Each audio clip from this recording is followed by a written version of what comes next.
Bonjour Aurélie, bonjour à toutes et à tous. Coucou Félicie, ravie d'être avec toi. Et oui, On moi est aussi, passé sur ravie de Google passer ce Meet. moment ensemble. On est passé par Google Meet suite à des petites complications sur le Facebook Live, mais on voulait quand même maintenir ce moment-là avec Félicie pour parler d'un sujet très important puisqu'il s'agit du stress. On va commencer par se présenter. Je vais parler un petit peu rapidement de l'école et je te laisse par la suite te présenter et expliquer un petit peu ton parcours. Super. Allez, super. On est parti. Alors, pour présenter l'école Naturo Spirit, l'école Naturo Spirit, c'est un organisme de formation certifié Calliope qui s'engage à accompagner des personnes en reconversion professionnelle pour devenir des naturopathes holistiques épanouis. Donc, voilà, on a un cursus de 32 cours sur 1200 heures avec une partie en distanciel et une partie en présentiel. Voilà, rapidement pour la présentation de l'école. Si vous voulez en savoir plus, bien entendu, n'hésitez pas à vous connecter sur le site de l'école, télécharger la brochure et contacter la directrice ou la directrice de votre pôle de formation. On est un petit peu partout dans la France. On s'étend dans la France. On a commencé par Marseille, puis Toulon, Orange, Dijon, maintenant Paris, la Bretagne, Perpignan et le pôle de formation que tu animes, Félicie, c'est-à-dire Montpellier et la Corse. Mais je te laisse te présenter.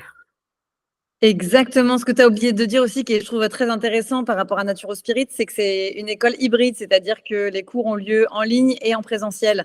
C'est vrai que par rapport à des offres sur le marché qui peuvent être complètement en ligne, là, c'est assez intéressant d'avoir quand même des modules en présentiel. Voilà, bah, Tout écoutez, à je suis fait. encore une fois ravie de passer ce moment avec vous. Donc, je m'appelle Félicie Billet. Il se trouve que je suis naturopathe depuis 15 ans. Alors, je vous assure qu'il y a 15 ans, je passais pour une folle et qu'aujourd'hui, ça y est, les gens ont enfin compris mon métier et ce que je faisais dans la vie. Donc, j'ai eu un cabinet pendant à peu près 10 ans. J'ai aussi ouvert un restaurant. À un moment donné, ça a été un peu pénible pour moi de donner des conseils au cabinet. Et du coup, j'ai voulu un peu apporter la naturopathie plus sur le terrain, dans le concret, de façon plus pragmatique. Et du coup, j'ai ouvert ce petit restaurant en plein centre de Marseille pour pouvoir conseiller les gens, mais de façon pratique, de façon pragmatique. Ils voient la qualité de l'assiette que je leur sers, avec les légumes, avec des choses vraiment chouettes et vivantes et qui font plaisir au corps et à l'esprit. Donc ça a été une partie de ma vie aussi, un petit restaurant de cuisine naturopathe, on va dire. Et puis maintenant, depuis quelques années, 80% de mon temps, c'est de la formation. Donc j'enseigne pour différentes écoles de naturopathie. J'enseigne aussi pour les équipes des Biocop au niveau national. Donc voilà, j'ai qu'une toute petite partie de mon temps qui est dédiée au cabinet et 90% de mon activité est dédiée à la formation.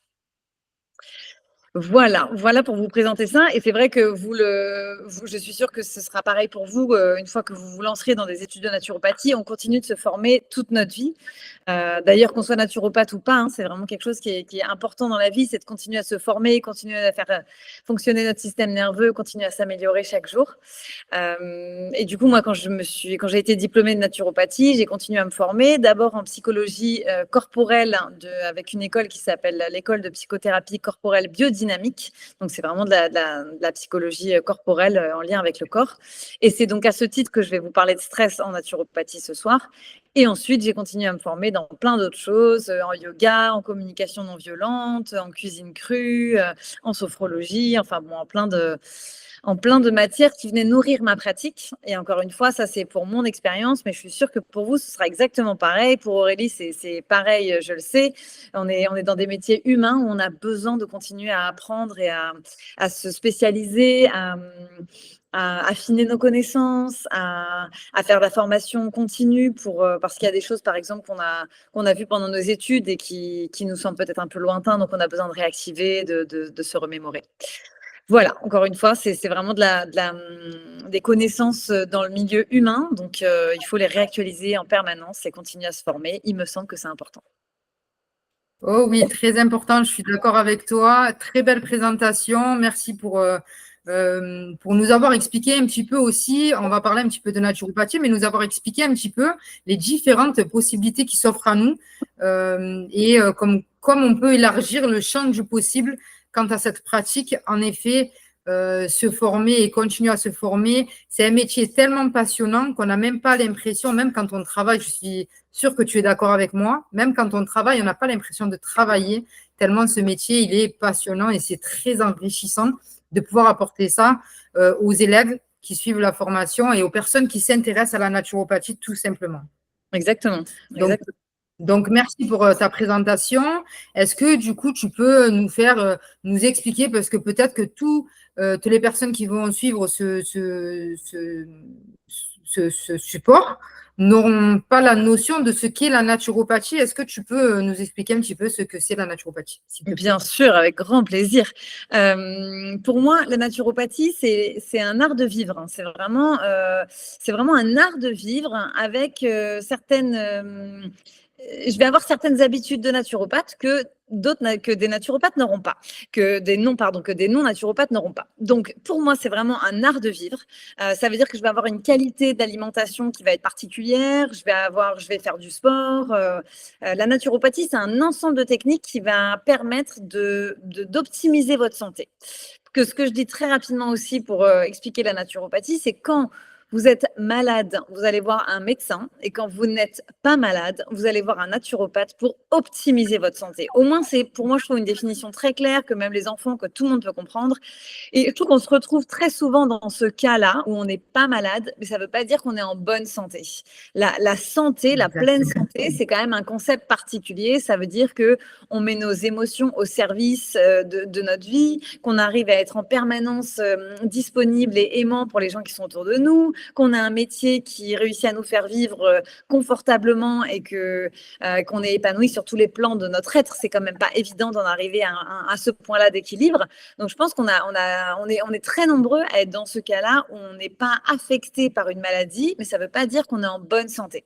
La naturopathie va vraiment permettre de soutenir tout ce groupe de personnes, vraiment, il me semble très large, qui veulent être en meilleure santé. Et pour ça, ils n'ont pas envie de prendre des médicaments, ils ont simplement envie d'être plus responsables, plus lucides, c'est-à-dire de mettre leur comportement de la vie de tous les jours, alimentaire, sportif, psychique, leur comportement au service de leur santé. Une très, très belle définition. J'ai beaucoup aimé ta définition. En effet, ce terme d'art de vivre, je le valide à 100%. Et le fait que tu prennes la personne dans sa globalité, c'est tout à fait ça. C'est vraiment un épanouissement sur tous les niveaux. Et comme tu dis, c'est pas une histoire de maladie. La santé, c'est vraiment à préserver. Et c'est vrai que le naturopathe, idéalement, il a un rôle en préventif pour accompagner des personnes qui souhaitent tout simplement comprendre comment fonctionne leur corps, avoir quelques notions sans forcément aller en profondeur, mais comprendre quelques notions pour optimiser leur santé au maximum. Mais Une tout à très, fait, très belle définition. tout à fait ce que tu me dis, ça me fait vraiment référence. Je me suis toujours demandé, mais qu'est-ce que c'est l'alimentation saine? Moi, dans ma famille, on cuisinait des légumes. J'ai toujours entendu, on mange bien, c'est sain ce qu'on mange. Mais je me suis toujours demandé, mais est-ce que est-ce que ma mère qui cuisinait avec tendresse pour toute la famille, est-ce que vraiment c'était sain? Moi, je viens d'une famille normande, donc autant vous dire que le beurre, la crème, ça fait partie du quotidien. Et du coup, c'est pour répondre à ce que tu disais, c'est vraiment ça. Je trouve qu'en fait, on a besoin d'avoir des vraies connaissances en alimentation saine. Et pour ça, il faut un minimum connaître le corps humain, l'anatomie, la physiologie, un peu de pathologie. Et donc, finalement, qu'on veuille être naturopathe professionnel ou non, c'est toujours hyper intéressant de mieux connaître son corps, de connaître, d'avoir des vraies connaissances solides en nutrition, en alimentation adaptées au corps humain. Parce qu'on le sait, hein, la grande majorité des pathologies sont des pathologies qui sont liées au mauvais comportement, c'est-à-dire à la sédentarité, à une mauvaise alimentation, à un manque de gestion du stress. Exactement, tout à fait. J'allais citer le stress. Tout à fait. Et c'est pour ça qu'on est là ce soir, pour justement parler du stress. Bien entendu, avant de commencer à parler du stress, on va essayer, parce qu'on entend beaucoup ce mot, je suis stressée, le stress, etc. Est-ce que tu peux m'expliquer un petit peu ce qu'est le stress? Bien sûr, en fait, de façon très simple, le stress, c'est une réaction du corps à un événement que le cerveau a interprété comme étant menaçant. C'est vraiment hyper simple, hein. On ne peut pas vivre sans stress, ça n'existe pas. On le verra tout à l'heure, il y a plusieurs types de stress, mais une vie sans stress n'existe pas, c'est pas possible. Donc, de façon très, très simple et très schématisée, c'est une réaction du corps face à une menace. Et pour la petite histoire, donc le stress existe depuis la nuit des temps, et on peut revenir à l'Homo sapiens qui, lui, les dangers d'Homo sapiens mettaient vraiment sa vie, sa vie était en jeu avec les dangers. Par exemple, s'il rencontrait un mammouth, s'il rencontrait un ours, ou s'il y avait tout d'un coup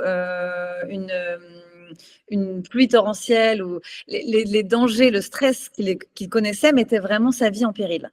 Et donc, qu'est-ce qui s'est passé? Le corps, tout de suite, a produit ce qu'on appelle aujourd'hui des hormones, hein. Évidemment, Homo sapiens ne savait pas que ça s'appelle des hormones, mais nous, on le sait maintenant, c'est des hormones du stress, donc que sont l'adrénaline et le cortisol, pour engendrer une suite de réactions physiologiques, c'est-à-dire du corps, pour qu'il se passe quelque chose, afin qu'on ne reste pas là bêtement devant le mammouth. Parce que si vous restez bêtement devant le mammouth, il se trouve que la mort est à peu près certaine.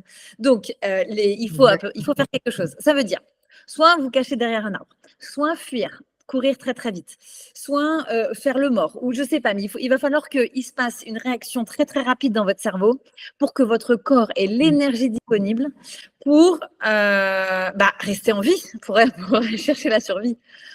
Donc ça, cette petite histoire entre Homo sapiens et le mammouth, sachez que c'est juste pour vous illustrer le fait que le stress existe depuis absolument toujours, et que c'est une réaction normale, parce que sinon, on reste bêtement devant le mammouth, et on a bien compris que la fin était certaine. On ne veut pas ça, on ne veut pas mourir immédiatement. Donc, le corps a créé plein de circuits hormonaux pour que des modifications physiologiques se fassent. Par exemple, dans les modifications physiologiques, vous avez une augmentation de la fréquence cardiaque, vous avez une augmentation de la tension artérielle, vous avez votre vigilance qui va devenir plus accrue.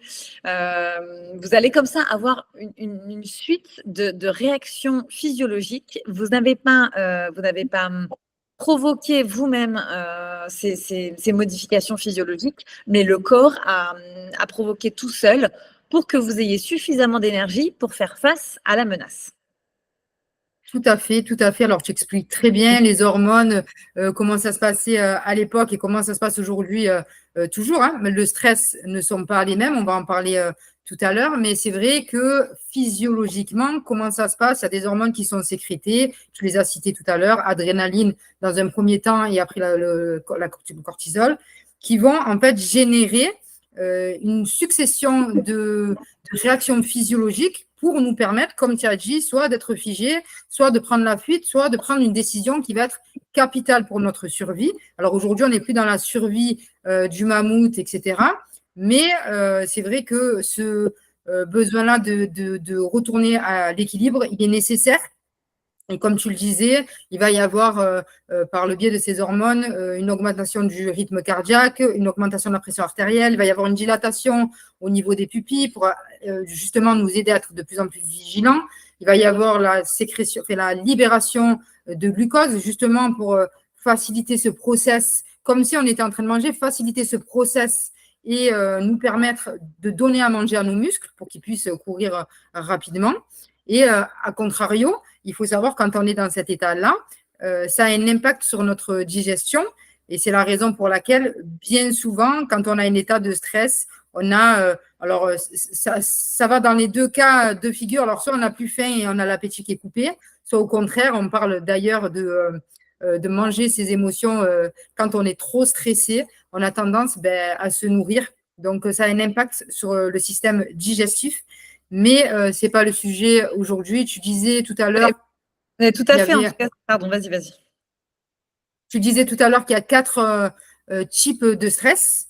Est-ce que tu peux nous les citer? Comment est-ce qu'on y arrive? Comment est-ce que ça se passe? Ouais, tout à fait. Alors justement, c'était pour faire la transition. Aujourd'hui, c'est plus le mammouth qui nous fait peur, mais ça va être des réunions sans arrêt. Ça va être une pile de dossiers avec des documents qu'on n'a pas rendus. Ça va être un planning hyper ric-rac. Enfin, il y a plein de choses qui vont nous stresser très fortement dans la vie et qui ne sont plus le mammouth, hein. Le mammouth, la menace a été transformée en administratif et en angoisse et en plein d'autres choses. Et donc, effectivement, il y a quatre types de stress différents. Et ce qui est intéressant dans ces quatre types de stress, c'est que le premier, c'est un stress positif. Ça veut dire que le stress, c'est pas toujours négatif. On a l'impression aujourd'hui que le stress, c'est un gros mot. Mais en fait, le stress, par exemple, le stress d'avoir un nouveau projet, le stress, si vous rencontrez une femme qui va bientôt se marier, il y a des chances qu'elle soit très stressée. Ça va être un bon stress. Elle est ravie de ce mariage. Elle l'a préparé. Mais n'empêche que cet événement-là va être source de stress pour elle. Il va y avoir un nouveau projet. Vous allez partir en voyage. Vous allez vous inscrire pour une nouvelle formation. Plein de choses qui vont être hyper positives, mais ça crée du stress quand même dans le corps. On y reviendra après parce que dans les quatre types de stress que je vais vous citer là, il y a toujours le même cycle vasomoteur qui va se créer et ça, c'est vraiment important de le comprendre. Donc, nos quatre stress, on a le premier qui s'appelle le stress, qui est donc le stress positif. Pensez donc à un projet de reconversion professionnelle ou à un déménagement. C'est certainement pour aller dans un appartement, une maison plus agréable qui vous convient mieux aujourd'hui, mais simplement le moment du déménagement peut être un petit peu source de stress. On a le deuxième stress qui est tout simplement le stress aigu. Donc, le stress aigu, on va vraiment lui donner comme illustration une alarme, hein. Votre réveil sonne. C'est vraiment une alarme comme ça de temps en temps, ponctuellement. On parle vraiment d'un stress ponctuel. Donc là, on est vraiment sur quelque chose de complètement normal et de naturel et qui est à peu près universel, hein, que tous les gens peuvent connaître. Un petit moment de stress vraiment ponctuel sur une situation particulière qui est peut-être un peu plus désagréable que le reste du temps, mais n'empêche que ça reste tout à fait métabolisable par le corps, on va dire.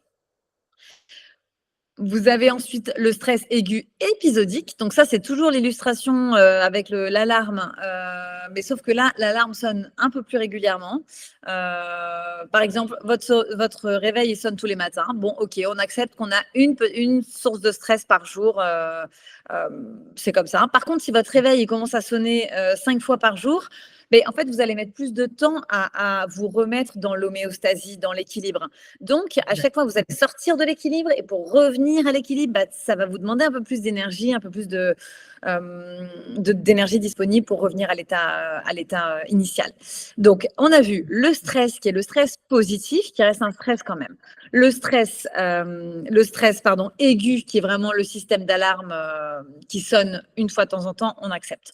Le stress aigu épisodique, là, c'est quand l'alarme sonne un peu trop souvent et là, déjà, ça commence à créer des difficultés métaboliques dans le corps. Et ensuite, on a le stress chronique. Là, c'est carrément un état d'être, en fait. On vit dans un état de stress permanent. On n'a plus du tout la disponibilité pour métaboliser le stress et de revenir à un état d'équilibre. Et c'est sur ce stress chronique, évidemment, que les pathologies vont s'installer. Il n'y a plus la possibilité de revenir à l'état d'équilibre. Et du coup, tous les petits résidus de stress que le corps n'a pas pu métaboliser vont rester dans le corps. Et c'est le lit parfait des pathologies. Voilà en gros, pour faire très schématiquement, hein, voilà les 4 types de stress. Super, super. Donc, si on comprend bien, il y a différentes étapes, il y en a 4, différents paliers. On parle de stress quand on est sur la première marche, on va dire, qui est une marche, même la première, la deuxième, qui sont des marches, on va dire, normales. Comme tu disais, c'est du stress qui va nous pousser, comme tu disais tout à l'heure, par exemple, réaliser une conférence. C'est un stress, mais qui va nous permettre de puiser notre énergie pour pouvoir assurer cette conférence et la mener à bien. Donc, ce stress, il est nécessaire. Ça devient problématique quand on bascule sur du stress chronique qui, comme tu le disais, vont entraîner, c'est le lié à des problématiques de santé. Alors, tout à l'heure, tu parlais un petit peu des causes. Donc, tu as parlé du mammouth à l'époque. Aujourd'hui, quelles peuvent être les causes qu'on rencontre aujourd'hui? Quelles peuvent être les causes de stress? Il y en a énormément, très intéressant comme question. Il y en a vraiment énormément. D'ailleurs, ça fait partie de la stratégie d'accompagnement de la gestion du stress en naturopathie, de faire une démarche causale. Donc, on va aller chercher la cause à l'origine du problème. Donc là, par exemple, si une personne vient me voir pour de la gestion du stress, un des éléments très importants de la consultation, ça va être de passer du temps à chercher la cause. Quelle est la cause de ce stress-là? Ça va être très. C'est un tableau très, très large.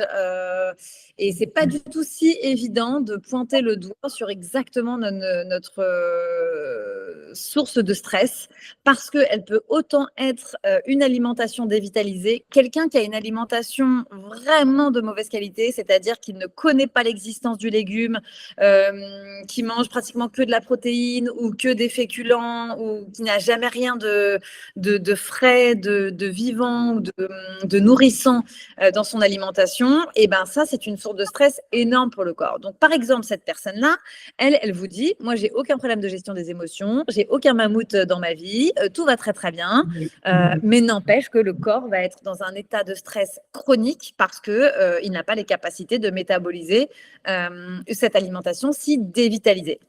On parle d'alimentation, mais ça peut être la même chose pour l'hydratation, pour la boisson. Quelqu'un qui est complètement déshydraté. Il y a de plus en plus de gens, enfin j'espère de moins en moins, mais il y a allez, on va dire de moins en moins de gens qui boivent des boissons, je ne sais même plus comment ça s'appelle, j'ai envie de dire coca, mais c'est pas ça le mot, c'est des boissons… Ouais, des sodas, des boissons sucrées. Ça fait tellement pas partie de ma vie depuis 15 ans que j'ai même oublié comment ça s'appelait. Quand les gens viennent en consultation me parler de soda, je suis là, soda, waouh, ah ouais, ça existe encore, les sodas. Ouais. Quelqu'un qui ne boit jamais d'eau et qui boit des sodas ou de l'alcool tout le temps, qui n'a pas l'existence que boire de l'eau, c'est important, et ben en fait, ça va déshydrater le corps et ça va être une source de stress énorme. Donc, on a l'alimentation, la déshydratation, on a la gestion des émotions, hein, quelqu'un qui est en angoisse en permanente, qui a peur ou qui est dans la colère, qui est dans la tristesse, qui est dans la honte, qui est dans la culpabilité, ça aussi, ça va créer du stress énorme pour le corps. Donc, la gestion des émotions, c'est aussi une des causes. Ça peut être que notre environnement ne nous convient pas aussi. Quelqu'un qui a vraiment besoin de nature et de calme et qui habite en pleine ville avec des bruits en permanence, en fait, il aura beau avoir une alimentation la plus équilibrée, avoir une vie sociale, familiale, amoureuse, hyper épanouie, n'empêche que son environnement ne lui convient pas et ne convient pas à son corps, à son métabolisme. Donc l'environnement, on en parle moins, mais il me semble que l'environnement, c'est aussi super important. Nous, encore une fois, là, avec NaturoSpirit, on parle vraiment d'une naturopathie holistique qui est globale, on parle de tous les plans de l'être humain. Donc, nous, chez NaturoSpirit, on va vraiment on va intégrer l'environnement comme étant un facteur possible de source de stress. Complètement, tout à fait d'accord. Et une notion aussi qui peut paraître… moi, je me rends compte aussi en consultation, les pensées. Les pensées peuvent être source de stress incroyable. Donc, parfois, on est confortablement installé sur notre canapé, tout va bien, on est à température correcte, on a bien mangé, on est confortablement assis devant une série qu'on apprécie. Et pour autant, d'un seul coup, bim, on va avoir une pensée stressante. Et là, le monde s'écroule, alors qu'en réalité, l'environnement est très sain, mais c'est à l'intérieur que c'est malheureusement un peu moins équilibré. Et c'est vrai que la gestion des pensées, c'est très, très important. Et souvent, j'explique aussi en consultation, c'est une de mes recommandations pour justement essayer de gérer le stress et les pensées surtout, c'est d'essayer lorsqu'on est face à une situation de stress, d'essayer d'analyser la situation et de voir ce qui est rationnel de ce qui est irrationnel et de se dire, OK, bon là, je suis chez moi, je suis bien, j'ai bien mangé, ce que je vais faire demain ou ce que je vais faire à manger demain ou que je dois faire les courses à telle heure, ça, ça ne doit pas générer chez nous autant de stress, mais malheureusement, ça l'est. Donc, c'est une gestion et une gestion pas évidente du tout parce qu'on baigne dans ça depuis toujours, en fait. Mais donc, tout à fait. Tout à fait, tu as complètement raison d'évoquer ce point-là. Mon travail, en naturopathie, c'est vraiment d'arriver à mon mot préféré qui s'appelle l'ataraxie, la stabilité du système nerveux, la tranquillité de l'âme. En fait, tout ça, c'est pas pour. On fait pas de la naturopathie pour manger des graines germées, même si on adore ça. On fait pas de la naturopathie pour faire du yoga toute la journée, même si on adore ça. On fait de la naturopathie et on travaille sur une hygiène de vie pour avoir une stabilité du système nerveux. C'est le pilier manquant aujourd'hui de la santé en France et dans le monde. On parle de plus en plus de santé mentale, et tant mieux, parce que bien sûr, tu as complètement raison. De temps en temps, on est tranquillement dans le canapé, pas de mammouth en vue, aucun problème. Et là, montée rien qu'avec les pensées qui peuvent complètement nous pourrir la vie.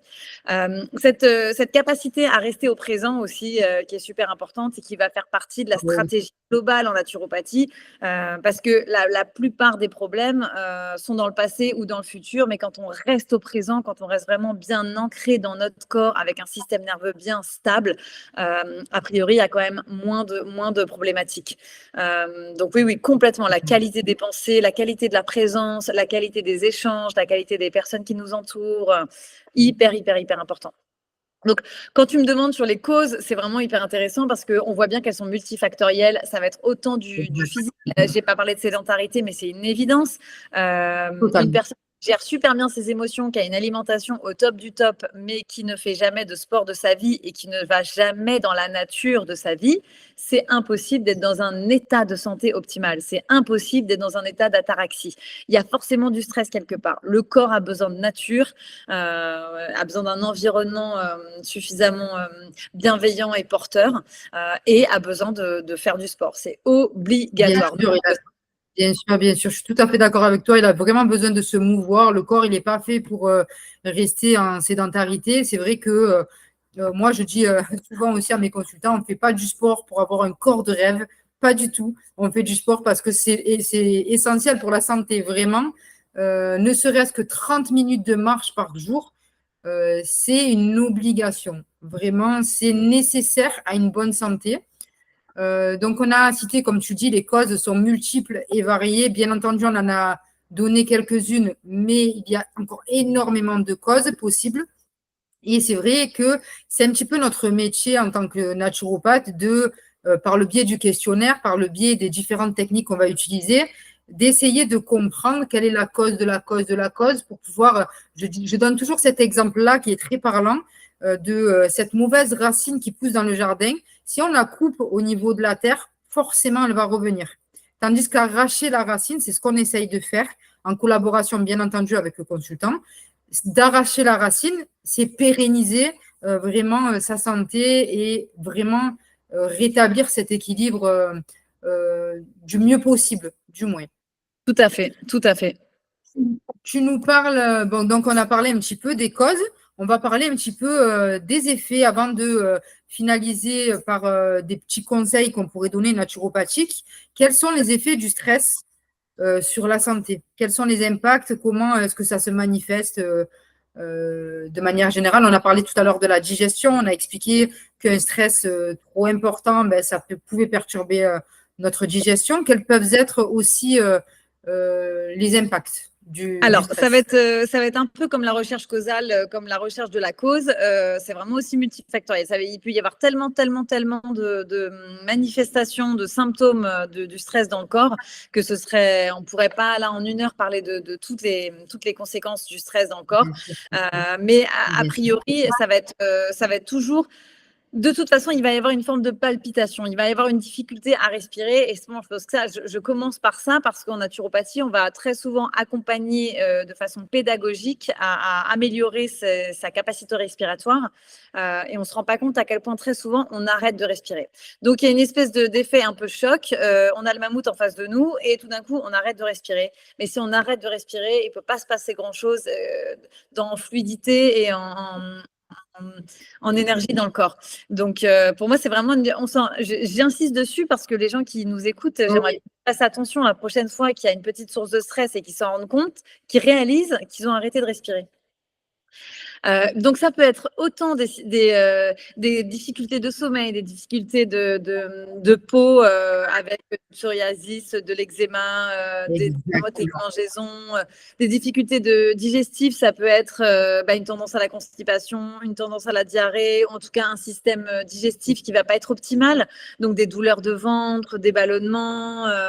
Donc, ça, c'est pour la partie digestive. Pour la partie cutanée, je vous ai donné quelques exemples. Ça peut être des difficultés de sommeil. Donc, qu'est-ce qu'on a comme difficulté de sommeil? On peut avoir des difficultés d'endormissement, on peut avoir des réveils nocturnes, on peut avoir le fait qu'on se réveille le matin pas reposé du tout, même si on a dormi pendant 12 heures. Et ça, si vous avez des problèmes de sommeil pendant quelques semaines, bon, ça va. Mais si c'est pendant des mois et pendant des années, forcément, le corps en pâtit derrière. Vous pouvez avoir donc des problématiques au niveau plus psychique. Ça veut dire des petites névroses qui vont venir s'installer, des troubles névrotiques qui vont venir s'installer, par exemple des angoisses particulières, tout d'un coup des phobies qui vont se déclarer, ou alors vous pouvez avoir des troubles psychosomatiques, c'est-à-dire que ça va être un trouble souvent qui vient du système psychique, mais qui va venir s'ancrer, s'incarner dans le corps. Imaginez, vous prenez un circuit électrique, à un moment donné, quand le circuit électrique est de trop haut niveau, le système va arrêter. Donc, la surcharge électrique, elle disparaît pas dans la nature. La surcharge psychique, elle va venir s'ancrer dans le corps. C'est ça les troubles psychosomatiques. Ça arrive vraiment, vraiment énormément.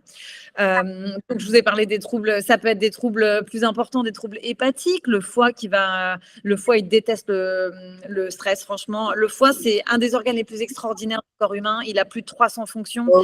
C'est vraiment un gros organe. Et en plus, ce qui est dingo avec le foie, c'est qu'il peut si vous êtes sympa avec lui, il peut se régénérer. Donc ça, c'est vraiment, vraiment hyper sympa. On peut avoir de la gratitude pour son foie tous les jours parce que franchement, il fait beaucoup, beaucoup de choses pour nous. Complètement, oh oui. Et donc, les problèmes de foie, les problèmes hépatiques, ça, c'est pas sympa. Hein, quand on commence à avoir trop de stress et que le foie en prend un coup, tous les problèmes ça peut être des problèmes hépatiques, mais ça peut être des problèmes tout simplement de circulation, ça peut être des problèmes de température, ça veut dire que vous allez avoir des extrémités froides, vous allez avoir une frilosité extrême. Donc là, on le voit bien, il y a énormément de conséquences du stress sur le corps. Ça peut être des problèmes de circulation, encore une fois, ça peut être des problèmes vraiment de tellement immunitaire aussi, des problèmes sur le système immunitaire aussi, parce que forcément, tu parlais du foie, de toute façon, il faut savoir, en naturopathie aussi, on le dit, c'est un effet domino.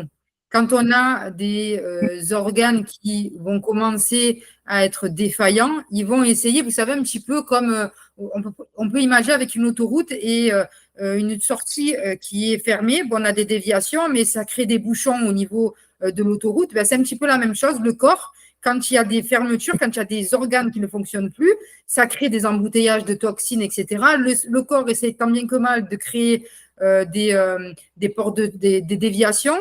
Et c'est ce qui se passe. Et forcément, quand il y a des problématiques sur un organe, ça va toucher les autres organes. On parle de dérivation émonctorielle. Et ça, c'est important, en fait, de mettre en avant que le stress, il a des conséquences, encore une fois, multiples et variées.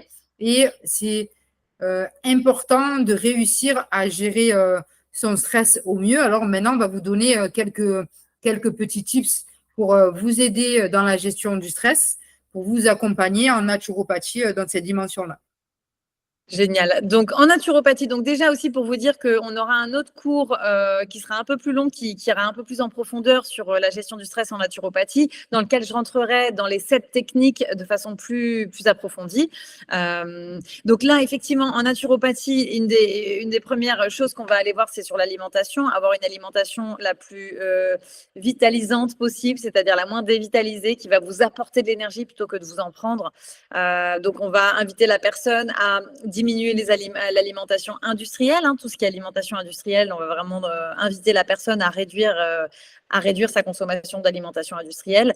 On va lui demander de réduire aussi le sucre blanc. C'est sûr que le sucre blanc a des effets absolument délétères sur la santé, sur le système nerveux, sur vraiment tout.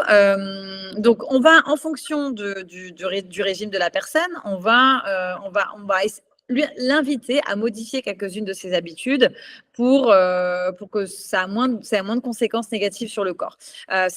Franchement, un des trucs les plus basiques, on va dire, en naturopathie, c'est qu'il faut toujours augmenter sa ration de légumes. On mange jamais assez de légumes. Est-ce que vraiment, tous les jours, vous faites votre petit brocoli à la vapeur? Est-ce que vous savez parfaitement cuisiner les asperges, les courgettes? Est-ce que vous savez faire un tartare d'aubergine en 5 minutes? Enfin, vraiment, c'est en permanence augmenter la ration de légumes et principalement de légumes verts. Ça, je pense que c'est vraiment un conseil universel qu'on peut donner à tout le monde. Parce que sinon, là, c'est difficile de vous donner des conseils d'ordre généraux parce qu'en naturopathie, on individualise énormément. Mais là, je crois que sur l'augmentation des légumes, je ne peux pas me tromper, c'est complètement universel.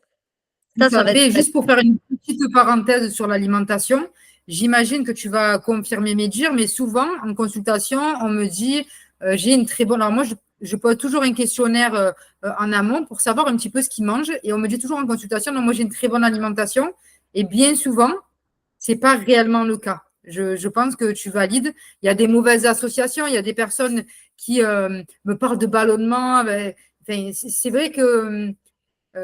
c'est important d'essayer de comprendre et de voir un naturopathe pour justement faire le point sur son alimentation et voir ce qui est bien et un peu moins bien. Après, attention, un naturopathe ne cherche pas à avoir, même nous, en tant que naturopathe, on ne cherche pas à avoir une alimentation parfaite du lundi au dimanche soir, parce que ça, c'est une fausse idée reçue. Oui, on aime manger des graines, c'est vrai, mais on aime aussi manger de nombreuses choses. On essaie au maximum de customiser, de repimper certaines recettes un peu à l'ancienne en y mettant, par exemple, un plat de lasagne, en y mettant des aubergines, c'est excellent. Mais après, on a des écarts. Nous aussi, on n'est pas parfait.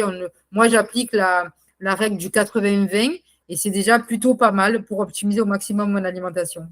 Tout à fait. Par rapport à ce que tu dis, c'est souvent, moi, ce que j'entends en consultation, c'est j'ai une alimentation très variée. Et ça, souvent, quand j'entends j'ai une alimentation très variée, je sais qu'il va falloir que j'aille creuser sur exactement qu'est-ce que ça veut dire une alimentation très variée, quoi. Mais donc voilà, ça va être un des piliers. On peut pas avoir une consultation de naturopathie, on peut pas parler de gestion du stress en naturopathie sans parler d'alimentation. Et encore une fois, c'est à personnaliser. Donc là, je suis bien consciente que je ne vous ai pas donné plein de pistes, mais en tout cas, les grandes règles universelles, globales en naturopathie, ça va être de manger moins d'alimentation industrielle, moins de sucre, moins de gluten, et d'avoir une alimentation le plus possible fait maison avec des produits frais et locaux. Bio si on en a la possibilité, mais moi je préfère frais et locaux que bio, parce que vous pouvez très bien avoir du bio qui vient de l'autre bout de la terre et donc qui a trop voyagé et du coup qui s'est dévitalisé. La courgette, si elle vient de l'autre bout du monde, elle s'est dévitalisée. Donc voilà, en gros, pour les règles basiques de l'alimentation. Ensuite, on va avoir donc vraiment inviter la personne à faire du sport. Ça, c'est obligatoire aussi. On ne peut pas parler de gestion du stress en naturopathie sans… Donc, ça veut dire que la personne, elle peut pas sortir de mon cabinet sans que je sois persuadée qu'elle va mettre en place une activité physique dès la semaine prochaine. C'est obligatoire. Donc ça, même pour toutes les personnes qui nous écoutent, c'est la base. Hein. C'est-à-dire que manger des légumes, certes, mais en tout cas, faire du sport, et le mieux, c'est en plein air. Ça, c'est aussi complètement obligatoire. On ne veut pas aller forcément vers un esprit de compétition, parce que là, l'esprit de compétition, on peut rentrer dans une forme d'inflammation, on peut rentrer dans une forme de stress. Mais en tout cas, on veut faire du sport avec plaisir, trouver une pratique sportive qui vous met en joie, qui vous rend heureux et qui stabilise votre système nerveux. Ensuite, on va avoir toute une partie sur la gestion des émotions. Et alors, moi, je l'utilise en première consultation. J'utilise très souvent la pédagogie de la respiration. Donc, je vais par exemple montrer une respiration alternée. Et là, je vous propose qu'on le fasse ensemble 3 minutes parce qu'au moins, vous aurez eu un outil concret que vous pourrez réutiliser chez vous le plus souvent possible. Vous allez voir, c'est complètement bête. Moi, quand j'ai dit à ma grand-mère que je faisais des études de naturopathie et que je lui ai expliqué ce que c'était, elle m'a ri au nez. Elle m'a dit, mais tu es obligée de faire des études de naturopathie pour apprendre tout ça. Elle le savait depuis toujours. Ça s'appelle le bon sens de nos grand-mères. Ça a un petit peu, malheureusement. Donc, c'est bien pour ça qu'on est obligé de faire des études pour retrouver le bon sens inné de la génération du dessus.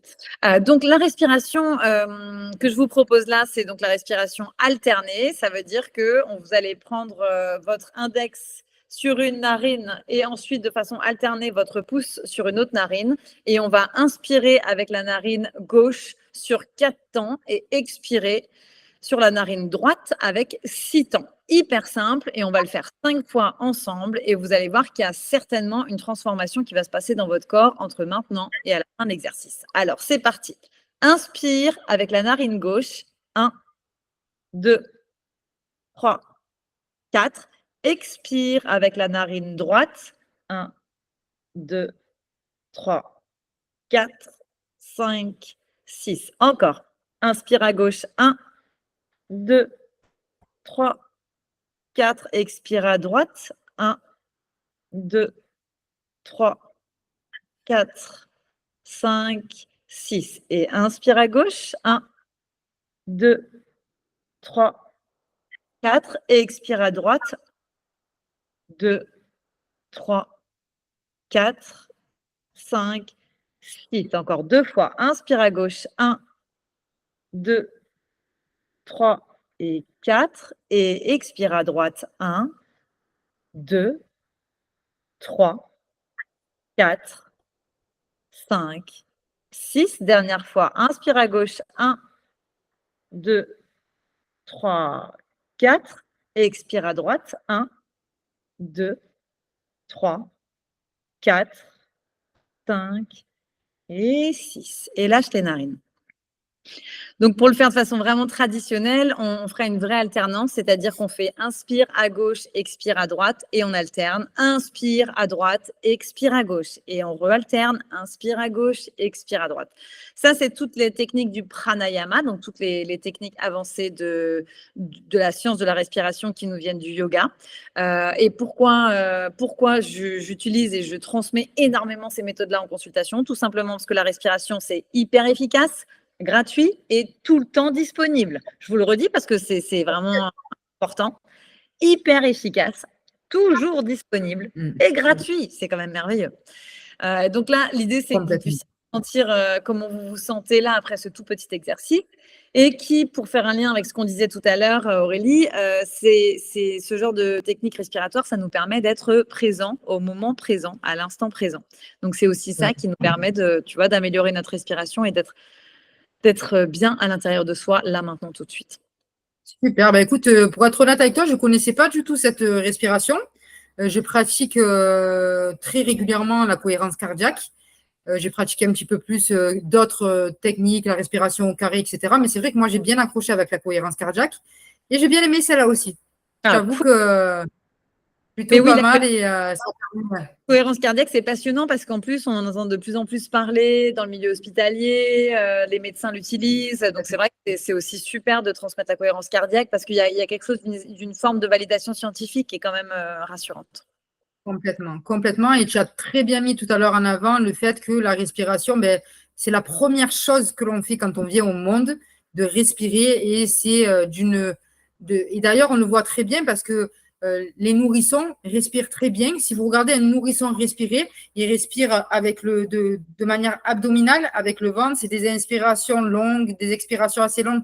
Vous verrez, si vous voyez un nourrisson, il a le bon réflexe. Malheureusement, en grandissant vers l'âge de 3-4 ans, on commence à ressentir le diaphragme qui se serre au niveau juste en dessous des poumons, ce qui génère chez nous des respirations, inspiration, expiration beaucoup plus courtes. Et en effet, même de manière générale, on devrait respirer d'une manière totalement différente pour optimiser notre santé. Mais avoir des exercices comme celui-là, du coup, tu le recommandes à quel moment? Parce que du coup, je connais un petit peu la fréquence cardiaque. Du coup, c'est quand on ressent du stress ou…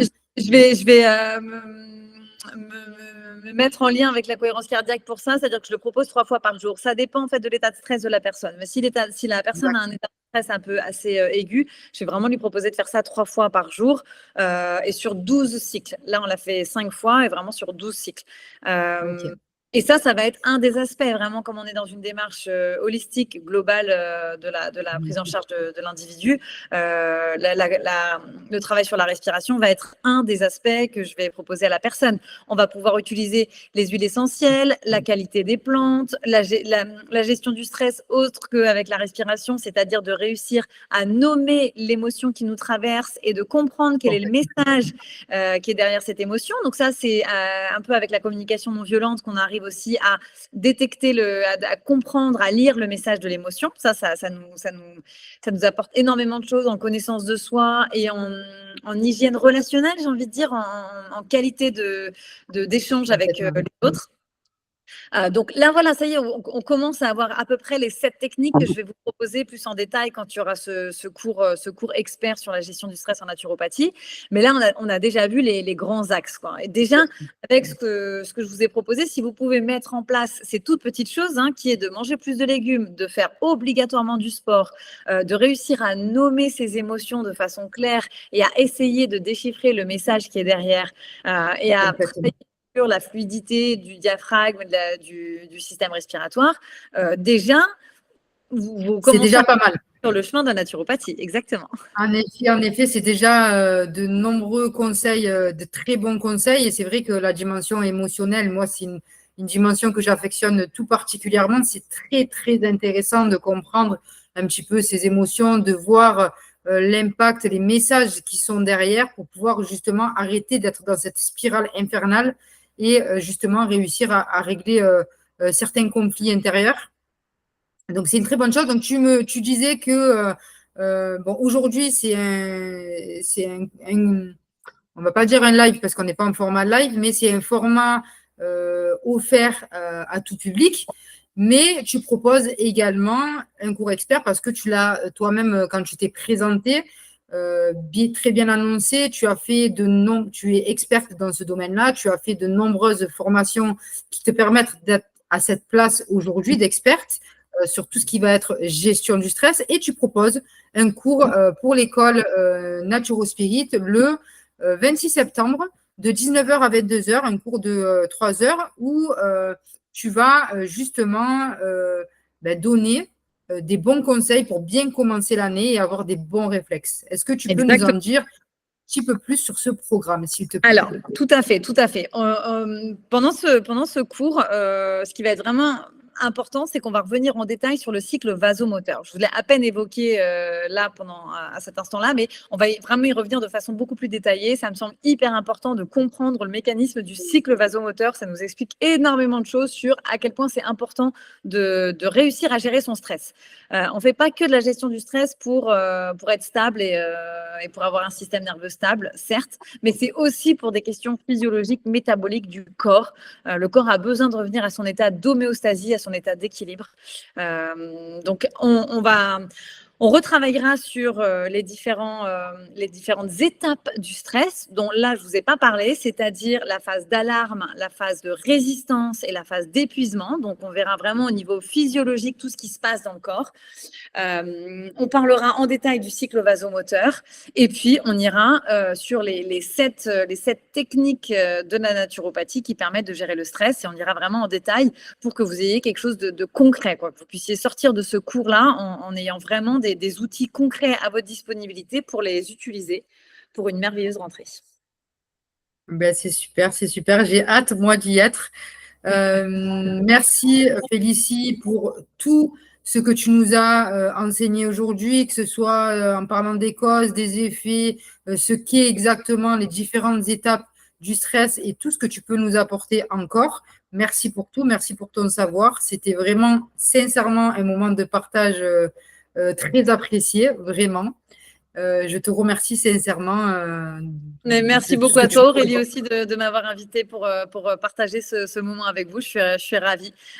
Dommage qu'on n'a pas réussi à faire le live, mais je suis sûre que toutes les personnes qui auront accès à cette ressource, je suis sûre qu'elles passeront aussi un bon moment et ça pourra se voir que nous aussi, on était contents d'être ensemble.